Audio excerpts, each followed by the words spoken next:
gameranx presents another episode of Before You Buy, the show where we give you some straight-up gameplay and our thoughts on the latest games releasing. As always, it's your old pal Jake Baldino, and today we're talking about Nioh. Nioh's the latest game from Team Ninja. Getting right into it, it basically feels like if you combined a Team Ninja game like Ninja Gaiden with Dark Souls and Onimusha. Now, my bias is probably showing because Onimusha was one of my favorite Capcom games back in the day, but this is very much a Dark Souls-style game, down to some extremely close elements. Thankfully, though, it has enough differentiating it in terms of aesthetics, some combat, and how you actually grow and progress your character to make it feel kind of special. While it may not go on to receive like our legendary status as Dark Souls has, I think it's gonna come close. Nioh is actually set up immediately different than the game it's so desperately trying to copy off of. It's the 1600s, and you're a pirate guy, but thankfully you're actually conveniently enough learned in the samurai arts through studies and old scrolls that he read and stuff, but he travels to Japan to get his traveling spirit thing back. It sounds really like dorky fantasy, and it can be that at times, but there's some historical context and real figures you come across here that actually make it feel a little bit like Assassin's Creed history stuff when random characters show up. Even your main character, William, is inspired by one of the few Western samurais. The only thing is, though, and this is totally a minor gripe, but he looks like Geralt of Rivia in this game, and that drives me absolutely crazy. But hey, whatever, I digress, that's besides the point. Nioh is totally a fantasy game. It has you fighting various giant yokai monsters and giant bosses that are like on fire and stuff, but the game is really at its best when it's doing tough, deliberate, paced swordplay. It's like Dark Souls in the sense that you manage your very weak health and your stamina meter while dodging and parrying attacks, but Nioh seems to give you a bit more. Stances, for one thing, are totally awesome. On the fly, you can choose between 3 different stances: high, mid, and low, and they're basically independent fighting styles for heavy offense, balanced mode, or speed. You can even change fighting stances mid-fight or mid-combo if you're feeling nasty. It just adds a bit more depth besides the regular old standard blocking, dodging, and slashing. It gives it a lot more depth, and it makes combat feel more rewarding and more, I guess, longevity in the sense that you don't get bored of it anytime soon. You can also hit a button timed perfectly after an attack to claim back some stamina, known here as ki, that also gives you a little bit of a leg up in terms of reclaiming some stamina to strike more. All the stance stuff really makes it feel samurai as hell. Nothing feels better in this game than sidestepping a dude and hitting that perfect downward slash that just finishes him off and blood shoots everywhere. It's almost like cinematic. And I know I keep bringing up the Soulsborne games, but seriously, if you're into those, this is the game you're looking for. The combat is fun, but the game is hard.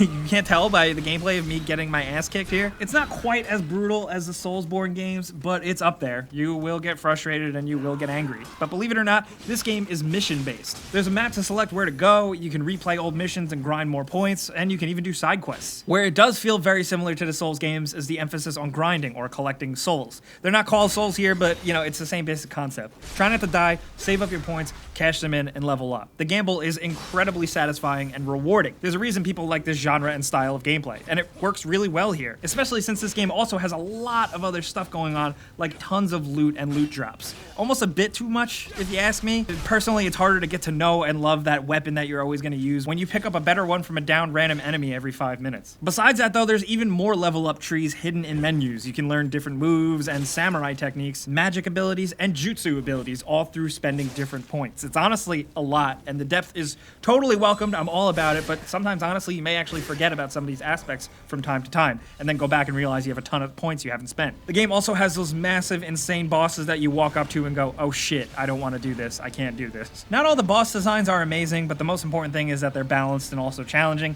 and it definitely works out. What I do really like, though, is the story focus here. Not every boss battle is just some giant generic monster. Sometimes it's a samurai sword fight showdown. And that is very welcome, especially considering this game actually does have a story. It does keep things really vague, and it kind of just breezes along, but there's cutscenes and there's things going on, and it's somewhat basic to follow. Obviously, William, the main character, could use a little bit more fleshing out, but it wasn't really detrimental to the experience, at least in my opinion. As much as the weird mission structure thing is a welcome difference, it does have an impact on level design, which is something that is very important to games of this genre. While the levels are riddled with hidden enemies and nooks and crannies, it's still just doesn't feel as compelling as similar games, and everything just feels fairly linear. It all just has a less adventurous vibe to it, you know what I mean? But honestly, that and the camera being crappy sometimes are really my only big complaints here. Nioh is extremely challenging and incredibly lengthy. It's kind of obvious, like I keep saying, if you're a fan of the Dark Souls Bloodborne games, Nioh is definitely going to be your jam. It's a weird adventure full of history, myth, pirates, ghosts, ninjas, samurais, fire dogs, fairies, and even ghost cats. You're going to die a lot, but you'll probably be smiling along the way. That risk-reward gameplay style is just so satisfying. And the Animusha, ancient samurai type of vibe just really helps this game stand out from the crowd. I personally love it, and I'm going to recommend it. But that's what I'm feeling. You guys know how Before You Buy works. I give you some pros, some cons,